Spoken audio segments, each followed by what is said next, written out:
I'm going to set this curve. Right now you can see there's a little bit of inconsistency in that curve. If you set that later after you pull your walls and try to get in and get that clean really smooth, then it's very difficult for the walls to maintain their integrity. So if you do that now, then you don't have to go back in later. So I'm going to use a rib, again either this one or that rubber rib, and I'm just going to set this bottom right now, that curve.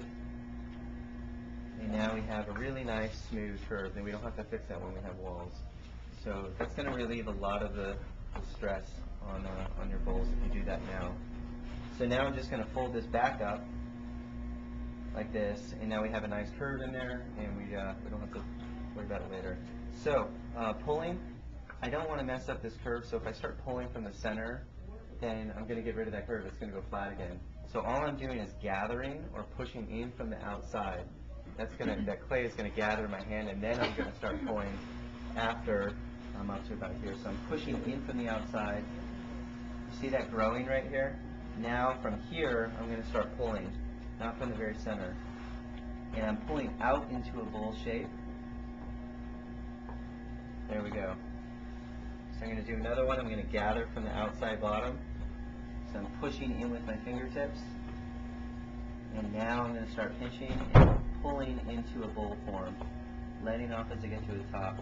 It's important with bowls to leave a lot of extra clay up here so it maintains that integrity, that ring. If it's a very thin rim, then the bowl tends to get really kind of wonky because it has no gravity or no weight. So if you can imagine like a metal ring sitting on here, see how this is all flexible? There's a metal ring on here, it's going to stay centered. So leave clay up here, and to leave it, it's just you're pulling and then you're really letting off as you come to the top. So again, I'm going to do one more pull here. I'm going to use my fingertips this time. And I'm pinching, pinching, pinching, pulling out, and now I'm letting off, letting off, letting off. Some people throw bowls from a cylinder, and then they fold it out into a bowl. I like to throw a bowl from the beginning because I feel like my walls are a little bit more bowl-like. And if you throw a cylinder and then push it out into a bowl, clay has a memory, and it's going to want to dry up like this and warp. So if you throw into a bowl, that's sort of the set memory, and it's going to shrink a little bit more evenly that way.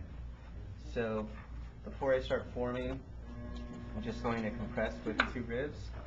And so with this, you can use your fingers. I like to use ribs, and I'm not as much shaping, but compressing these clay particles together.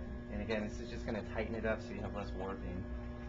And so I'm just resting one of the ribs in there on the outside. I'm bending this to the contour of the curve on the outside, and I'm just compressing. These 2 ribs are meeting together, and I'm just going back and compressing. And that's it. This is really critical, I think, to getting a nice solid bowl.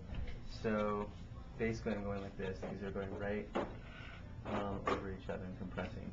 So let's see. So now I'm going to work from the inside out. You notice that the wheel speed is slowing down. Too fast, it's just going to fall over.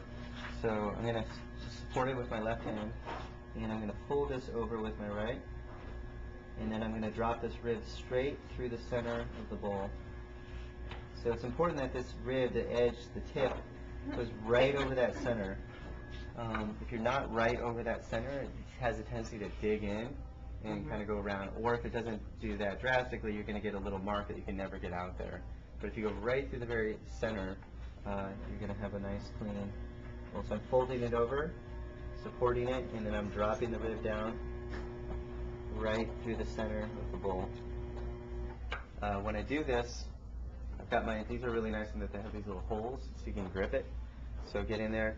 When I'm trying to move the clay a lot, I hold the rib very firmly, and I can push it very firmly. I have a lot of control. Same thing with the bottom. You have to, there's a lot more resistance down at the bottom because there's more clay. So you can hold the rib a little bit lighter, and then as you start to move into this area, this bottom half, then it's going to be more resistance, so you have to push a little bit harder. So it's kind of, you're constantly adjusting the pressure of the rib as you go down. It's not the same pressure. Just like when you pull up a cylinder, you dig in at the very bottom, there's a lot more clay, and then you let off as you come to the top. So opposite here. So we'll do one more. So I'm pushing it over. So as I get closer to refining this curve, I hold the tool, the rib, a lot lighter in my hand. It's a lot more loose, and that's going to move the clay less and less. And so right now I've got pretty much the form I want. I just want to clean up that curve. It's almost just the weight of the tool. And I'm just like dragging it. I'm also going to drag it this way instead of straight down. I'm going to get a little bit more surface area that way, and that curve is going to be a little bit more clean and unbroken. Just still dragging it right over the center. I'll pause and let up. And I have a really nice curve in there that's unbroken. So with your rim, if you need to cut it off, you can cut it off from the inside, and I'll just do that. I think this one's fine, but just for the sake of the demo, I'm going to come from the outside, the inside, and I'm supporting it with my finger underneath. And then when I get through, I'm going to pause and take it out. Unlike a cylinder, you can't just lift it off. It's beveled, and if you lift it off, it's going to pull in the walls of the bowl. So I'm going to cut it, and then just take my wheel and take it off like that. So now we can do different things. We can thin it out if we wanted to make it look a lot lighter than it really is. We can thicken it up if we want to. We can do a fold over rim, trap air in there. I'm going to thicken this up. I'm just putting pressure straight down. Actually not straight down, but perpendicular to the wall. If we go straight down, it's going to buckle. So flip off the clay and press it. There we go. So now we have a nice rim that's a bit different than your standard. So I'm going to smooth out these corners, and maybe I'll just fold this over a little bit. I'll take my rib, add a little water. This might be a little precarious if you're eating out of it.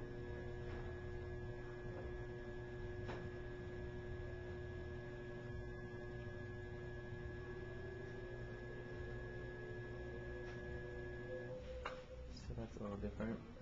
Great. Clean this up.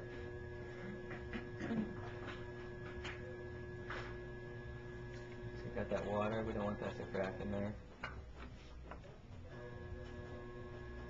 And maybe I'll soften this up just a little bit.